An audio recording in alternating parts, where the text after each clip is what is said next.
Every one of us would like to improve our lives. That's pretty much a rule. No matter what you've gone through, whether there's been difficulties, pain, anxiety, suffering, traumas, or even if your life has been a beautiful life, the nature of the human being is not to stagnate and not to remain in one place, but to actually grow.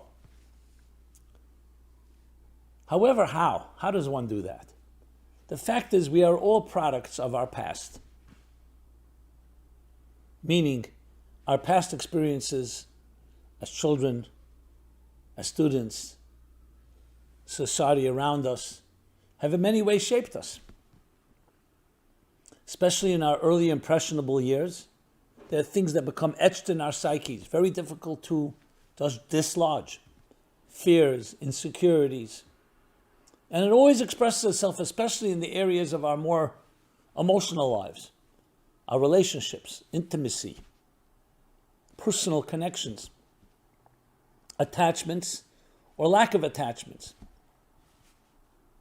So though we may be resolved and determined to move forward, but our past haunts us and often holds us hostage. How many times have you made a resolution to do something and you really mean it? You're sincere, driven, but then for some reason the inertia of your status quo, the inertia of your past holds you down like a gravitational pull. That's not neutral at all. It doesn't let you move forward.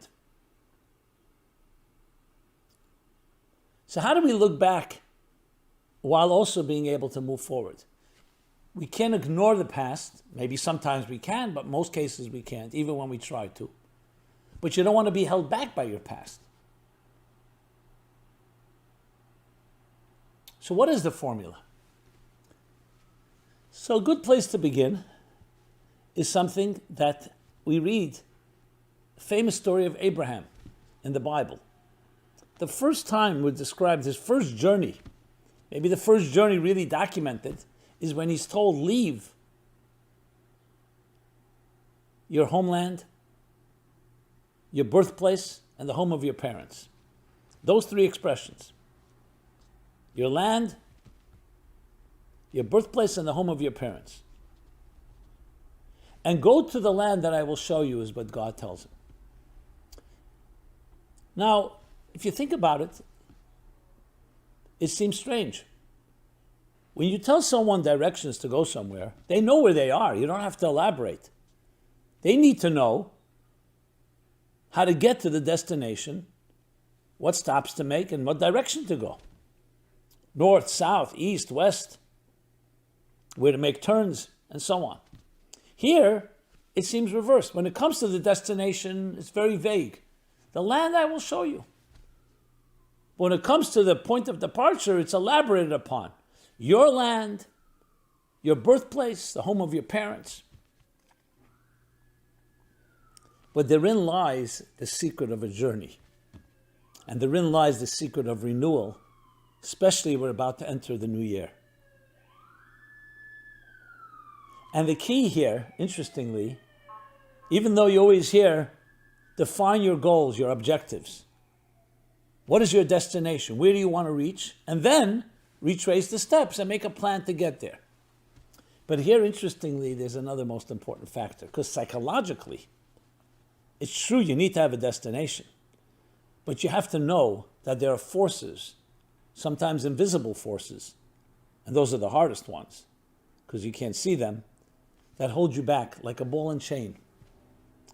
And those come down to, in one word, the word called subjectivity. The prejudices, the biases, the attitudes we've developed, for good or for bad, from our past. And if you don't free yourself from that, or at least be aware of it, all your destinations and all your goals, as noble and beautiful as they may be, will be withheld from you because you are being tugged back by a past that you've never really freed yourself from. What is subjectivity? Subjectivity is a blind spot, or blind spots. It's attitudes that can be ingrained in us, and as we shall see, not necessarily inherent, but they become like inherent, like second nature. That shape, that color, the lens through which we look at life around us. The confidence we have or the lack of confidence. The security you have or the lack of security.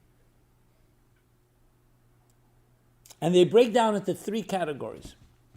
Your land, your birthplace, and the home of your parents. Let's begin with the first, your birthplace. We have inherent subjectivity, which is called the fact that every one of us has an element of self-love that colors our perspective.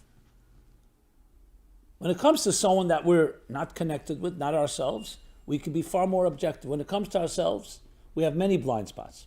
Just the natural subjectivity of a human being. Self-interest drives you. And as such, it shapes and distorts your perspective on things. You can't escape that, but you can become aware of it. That's why there's a concept, let's say in the legal world, called recusing yourself.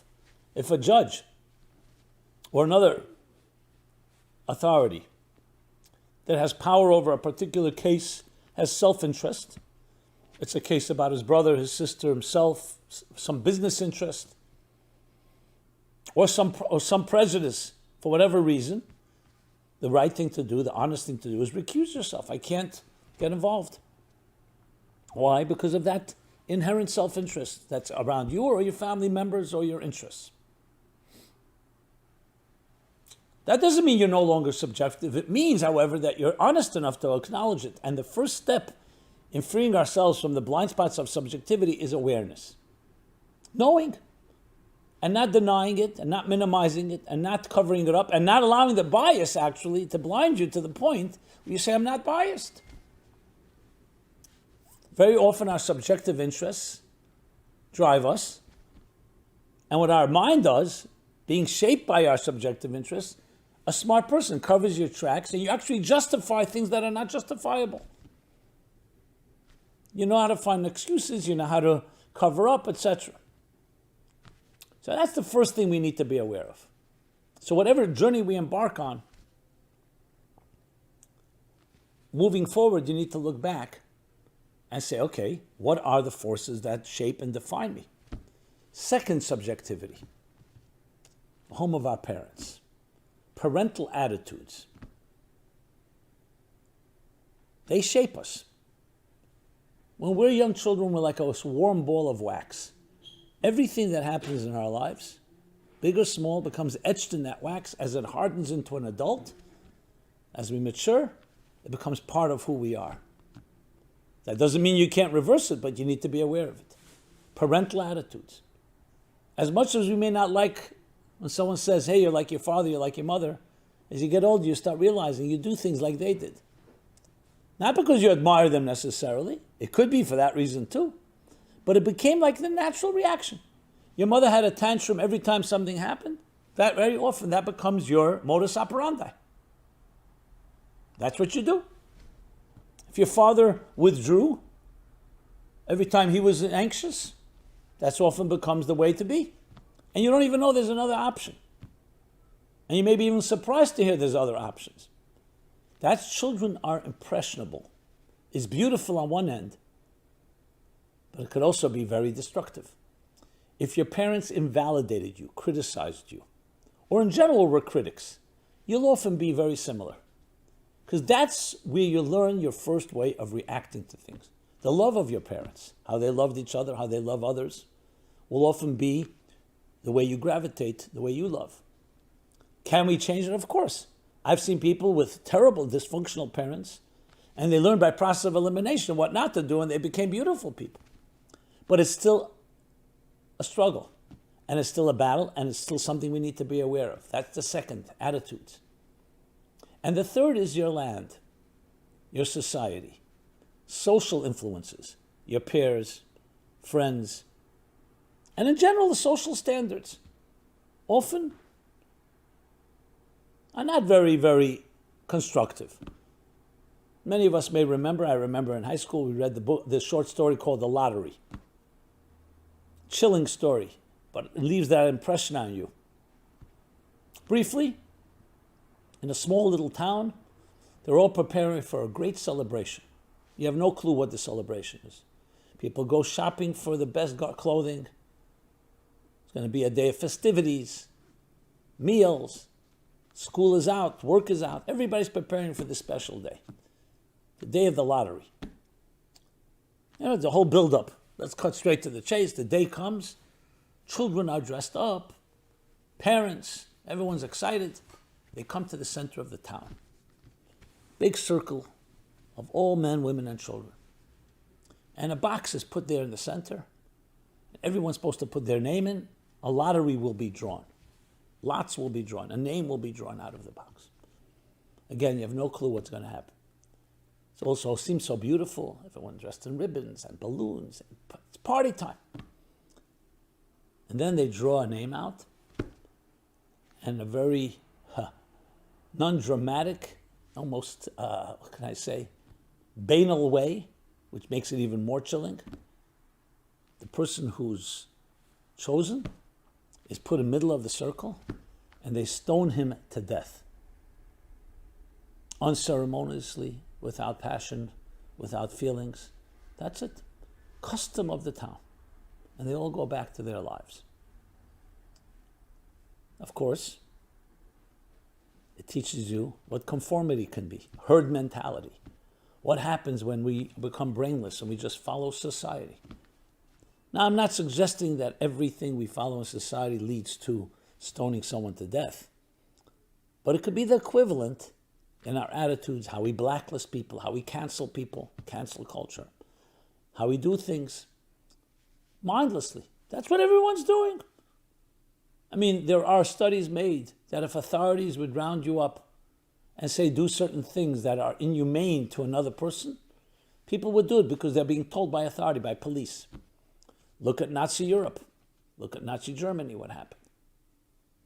See, even good people can become monsters under certain circumstances. I'm using, of course, extreme examples. But the point is society has impact on us. And I include society, media, Hollywood, Broadway, entertainment, sports, social attitudes, social mores, politics, what we watch, advertising, marketing. It shapes lives. That's why people spend billions of dollars in marketing. What do you think? Because that's how you gain customers. You push the right buttons. Do this, you'll gain pleasure. Do that, you'll avoid pain. So that's the third level of subjectivity. So you take these three, your inherent and natural subjective self, parental attitudes, society and everything that comes with it. You can rest assured it's quite an uphill battle to find your voice. That's why Abraham is told the most important thing, leave your subjectivity, your natural subjectivity, parental attitudes, social mores, social pressures. And then you'll discover who you are. If someone asks you, who are you? How do you know it's not just a product of your environment? Who are you? When you're able to recognize those three forms of subjectivity. I'm not saying you can change them, but recognize them. And then see them for what they are and recuse yourself, so to speak, in being able to look at something and asking another person, what do you think? Checking yourself, then you know you discovered the land that I will show you who you are. It's not just I'll show you the land, I'll show you who you are. Because when you remove those forces to some extent, that's why when we leave home for the first time, go to school, camp, summer camp, or actually move out of our homes. Yes, on one hand, we'd love to have the comfort of the umbilical cord or the figurative umbilical cord in our lives. But where do you discover yourself when you're suddenly out on your own? Now, in a good situation, your family always remains your support. This is not a suggestion rejecting everything that your parents gave you. There could be beautiful things, but owning them, it has to become yours. So the key, my friends, is looking back and moving forward. The looking back is not meant to be controlled by the past, but looking at it and saying, what is it about it that has shaped me? Just to use an example that just happened last few days, someone came to see me, some counseling. Grew up in a very judgmental home. Both mother and father, but especially father, was very judgmental. And he's also judgmental.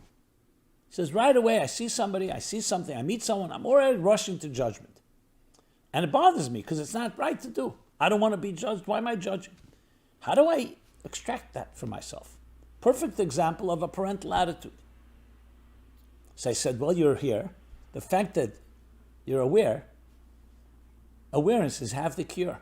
It's the beginning. Now let's look at it as not who you are, but something that you assumed. Not every attitude becomes you.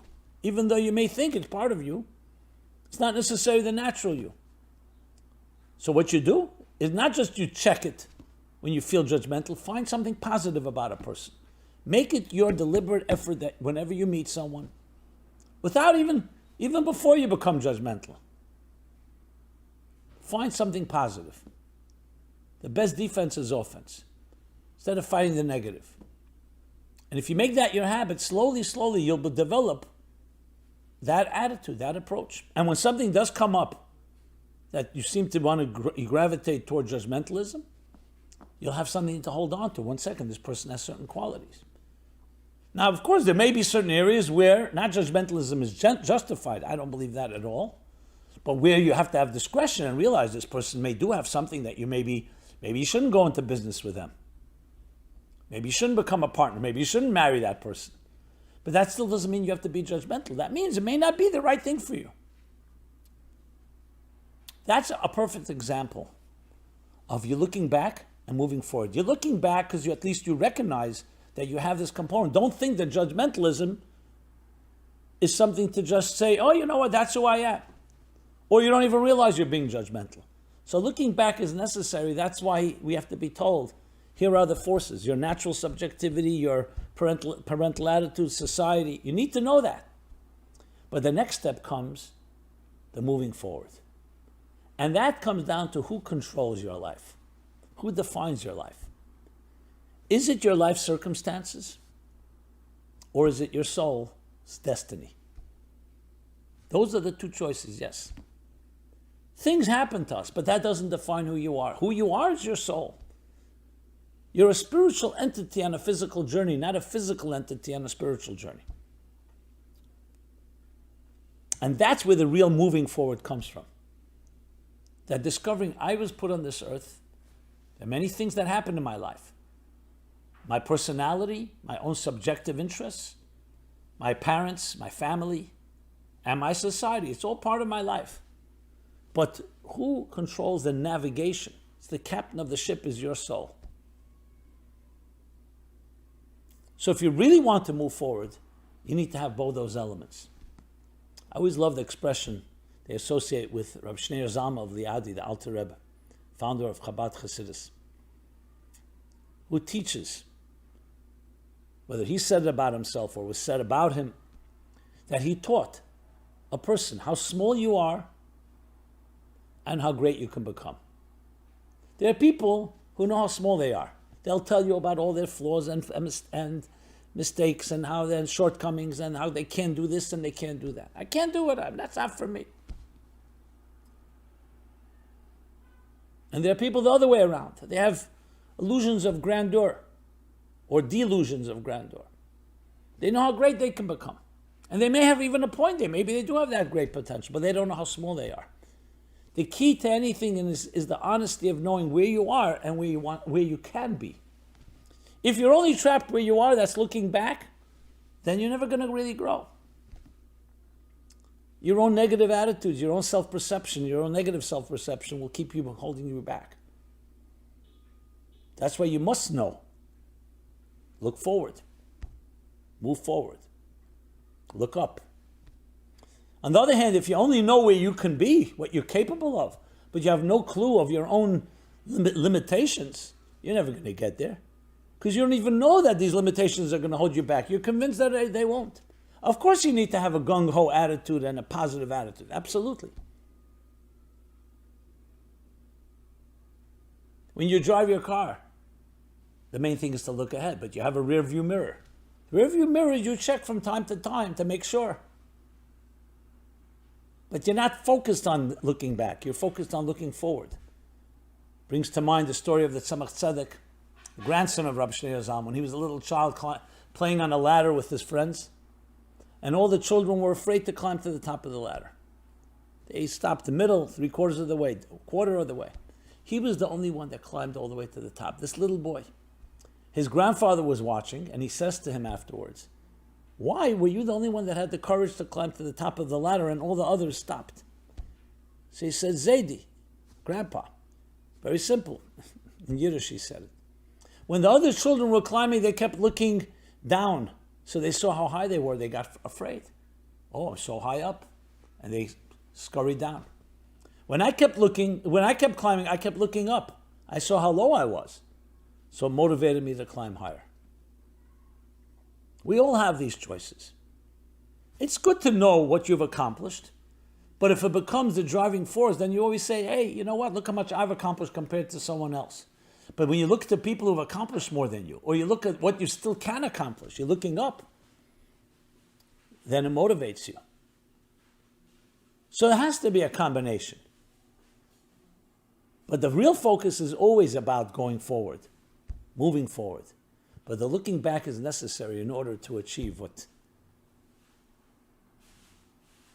and not allowing the past to control you. So paradoxically, it's looking at that past, not dwelling and not being controlled by it, but critical for it to be the springboard for further growth. And that's indeed why, whenever we prepare for something new, a new year, a new venture, a new journey, we need two things: accountability of the past and a preparation for the future. You want to bring new furniture into your home, you need to clean up, vacuum the room, vacuum the house, make sure the dust isn't there. You want to start something new, but you've hurt somebody, you've injured somebody, make amends. You can't just forget it. You need to clean things up. Not be obsessed by it and not be overwhelmed by it. It's part of the process. You need to remove the old baggage in order to be able to assume new baggage, new responsibilities. And you'll see most mistakes are made when one will focus on one without the other. You focus more on the past, it'll just hold you back. Focus only on the future, the past will come to haunt you. Not always. There are things we should just ignore and move on. Is the concept of moving on. But especially things that are deeper ingrained. The 3 forms of subjectivity we spoke about. That needs to be looked at because you need to free yourself. And you free yourself by awareness. So as we prepare for a new year, and as the curtain comes down on the old, and also as we live in a time of transition, not just the new year, the last years, I've already been saying it from the beginning of the 21st century. Remember 9/11 happened right in the first year, 2001. But over time you see, it's an age of disruption. An age of disruption. Technology, the internet. Take Amazon, how it's changed the commercial, retail way we do business. The disruptions of 9/11, the disruptions recently, COVID, disruption of the Trump era, and many others. When we look back at this time, that will be the headline, the age of disruption. But disruption is actually a very positive thing when you understand its context. At the moment, it can be extremely uncomfortable, and some things are actually really not always positive. People have died. People have suffered. But overall, disruption, in the words of the Kabbalists, is a stage of a vacuum and a void between two realities, between two paradigms. Every paradigm shift has to go through some disruption. The egg has to crack for the chick to emerge. You need to melt a piece of gold and turn it into a beautiful ornament. We all go through the awkwardness of adolescence. A mother goes through pain, pregnancy and birth pains in order to give birth to a beautiful child. A seed rots in the ground before it sprouts and blossoms into a tree. Creativity is a child of frustration. The greater the creativity, the more the frustration that precedes it. Why?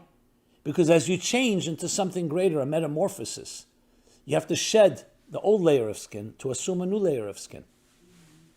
A filled cup can be filled. So wherever you turn, a twist and turn, you'll find that disruption is the in-between state between two paradigms. And when you see it as such, that allows you to navigate. Because what does it do? It helps us move away from the past and move into the future. I've shared this when I remember when I was a kid, in the summer in Bungalow Colony. And I had learned how to swim, and I enjoyed swimming. But then I wanted to learn how to dive. And for some reason, it was very difficult. There was a diving board. I got on it, and I would run. No, I was afraid of diving. Was it a subconscious fear? Was it an actual fear? That fear of your stomach splitting open? Those childish fears. Okay, I saw the diving board won't work. I'll dive from the edge of the pool. That didn't work either. And I would count. You start the countdowns, 10, 100 to 1. And then you start another count. Okay, I'll do it tomorrow. Tomorrow became another tomorrow. Summer passed. I could not bring myself to dive. And I couldn't figure it out why. It's not like I was afraid of water. I swam in water. What's the worst is I fall in upside down and I swim. Let me tell you what finally happened. I started a new idea. Instead of diving, I'll sit at the edge of the pool and I'll just do this and I'll just fall in a very small little dive like that. And then I'll do it. Even that became terrifying to me until someone did me a favor. That someone was yelled at by me first. He snuck up behind me and he saw me counting, and I'm trying, and just pushed me in. I pushed in, I'm in the water, and I survived. And that was it. After that, it was all gone, the fear. Then I was able to dive standing, and I was able to dive from a diving board, from a high diving board. I always wondered, what was it? And then I thought of this concept that we're talking about. Maybe that's it. Standing on the ground, I knew how to do. Swimming in the water, I also knew how to do. But that split second where you're not on the ground and not in the water is like a certain unknown. Even though you know in your mind you're going to end up in the water. But that in between is not a place we're comfortable because you don't have the grounding and the anchor on the ground. You're not yet in the water where you can swim.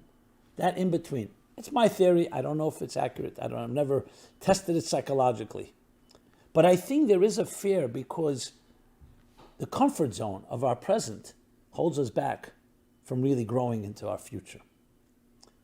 So it's important to have both. You don't climb a ladder 10 rungs at a time. One foot is on the lower rung, then you move to the higher rung. Then you can move the lower foot to the next rung, and you keep moving. That's called the journey. And the same is true in any type of disruption.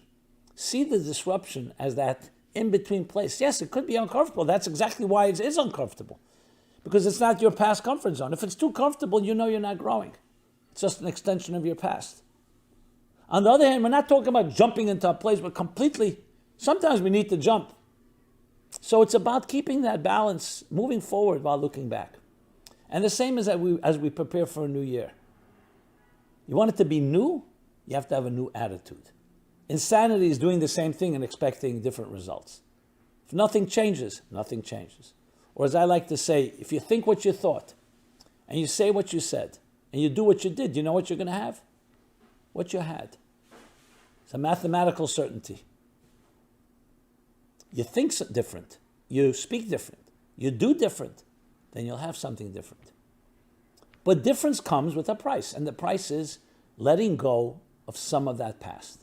When I say some, because I'm not talking about cold turkey, you don't have to change everything, but you have to be ready for that transition. I can assure you, do that, and you will have a really new experience. You don't do that and you just fake it, or you just like want to hold on to the past and make believe like you're ready to go forward, then you continue to be a product. I don't want to say victim, but definitely a product of your past, which you don't have to be. And it's the soul within you that has that vibrancy, that has the courage. Courage you may not even know you have, but you find courage by acting courageously, and then suddenly you say, yeah, I have it. You find confidence by acting confidently and doing it step by step with the support of others, and recognizing, wow, I could achieve things that I never thought I could. And new vistas and new horizons open up. Look back, move forward. With that, I want to wish you a very happy new year.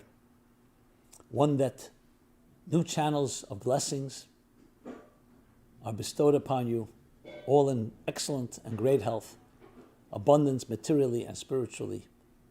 Those that need a blessing for children, healthy children, may that be fulfilled. The blessing first, finding your soulmate, or you have your soulmate and discovering new ways to connect, overcoming the challenges or the anxieties of life, dealing with our internal struggles and fears and insecurities, growing through them. May this be a year where all that is fulfilled and beyond. A year of personal and global redemption. And that should be unconditional. And yet, at the same time, the more we prepare, the greater the receptacle, the more we can create the container, the more we can absorb and receive and retain. So do your best, and we'll each of us do our best to create that container in how to look back, but not be trapped by the past. And with that, catapult us into a more brighter and greater future. This has been Simon Jacobson, Meaningful Life Center, and I say this blessing in the name of all of us, our wonderful team here. MeaningfulLife.com is our website, where you can access this and many other programs. Check it out, a full calendar of events, a wide array of materials and resources to help you live the most meaningful life possible, to help you discover your personal mission in life. That's our mission.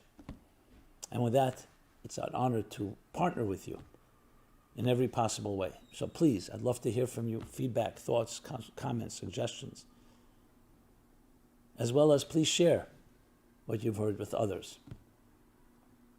Being that it's a new year, I also would request consideration of also helping us, both in passing on the message, but also financially, with a donation in the name of the new year. Go to meaningfullife.com/donate.